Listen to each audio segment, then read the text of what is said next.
to Atlassian. This is the billionaires Scott Farquhar and Mike Cannon-Brookes. They've dumped a lot of money into Climate 200 heading into last year's campaign. We know this because all the disclosures are out, Jamie. What's interesting here, that money doesn't get spread around all parties and not to all candidates. It just goes to Teals.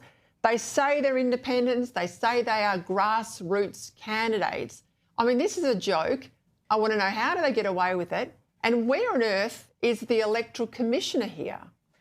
You're spot on, Peter. This actually came up quite a lot during the 2025 federal election, in particular because of the fact that Climate 200 were backing 35 candidates, and in 2022 they backed 22 candidates. And one thing that was annoying quite a lot of people within that Warringah constituent area, there was this enormous billboard in Brookvale that was shared by Sophie Scomps and Zali Steggall. And people kept saying to me, how are these two independent when they share billboard advertising and they would be popping up at each other's different community events? So whilst the Teals like to say that they are independent, especially when it comes to fundraising and donors, we know that they act like a party. They have shared donors. They also share each other's, they go across different seats, they work out different strategies across different seats, and they also use the same campaign infrastructure. So that's why it's so important that this transparency is there, that we can see. And let's not forget, these are people that campaign on transparency, and it's only when these sort of stories come out that we can actually see some of the donors and the money that goes behind them. It was $23 million was supported by Climate 200 out to the Teals in 2025. It's a lot of money, and it also shows what third-party big money can do to turbocharge these independent campaigns. So it's going to be interesting in 2028, Peter, with these caps in place. But you're right. When does it get to a point where the AEC says, all right, we've got 35 candidates here. I'm pretty sure you're a party. Yes, absolutely right. Comments today from Sydney MP Simon Kennedy. He's a Liberal. He's in Scott Morrison's old seat of Cook.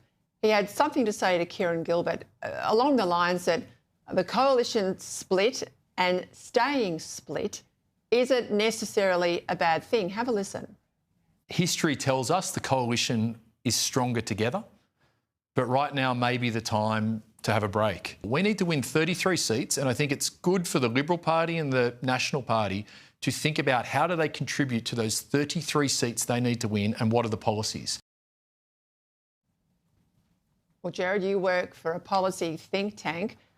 Do you think they should stay apart and focus on separate policy agendas? My worry would be, how on earth do you put the egg back together again once it's scrambled? And you know, 3-year terms is not a long time. What's your thoughts?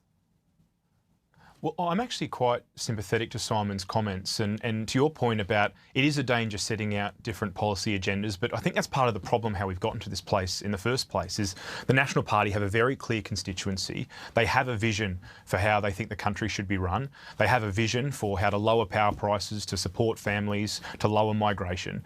And that vision is coming into contact with the Liberal Party, who many in that party share that vision, but unfortunately, currently, their voices aren't being heard. And I think actually some time apart for the Liberal Party to really work out who they are.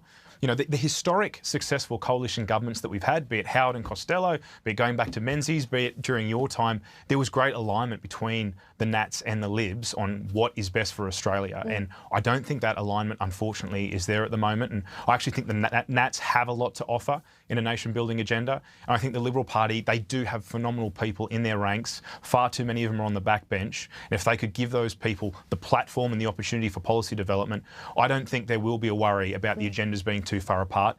But if they are too far apart at the end of the day, well, then this becomes electorally difficult for both parties as a coalition. Yeah, just quickly, Jamie, I mean, a lot of the commentary is that the Nats dog, the National Party tail wags the Liberal Party dog. You know, in my time, and I worked in the Howard government all the way through many years of opposition and into government again, we were always aligned. A lot of what the National Party is talking about today were policies of Howard and Abbott. So this idea that somehow the Libs have gone crazy and off to the right, that's not my understanding on experience. No, and Peter, Dave Sharma also summed it up perfectly on Kenny's program earlier, that the coalition partnership cannot be a la carte. You can't just pick and choose certain things. You work together as one team, be united, and that's the way you can be stronger. Yeah, we'll see. We'll see what happens with that. I mean, I think we're in a really rugged time at the moment. I'll leave it there, both. Thank you for your time tonight.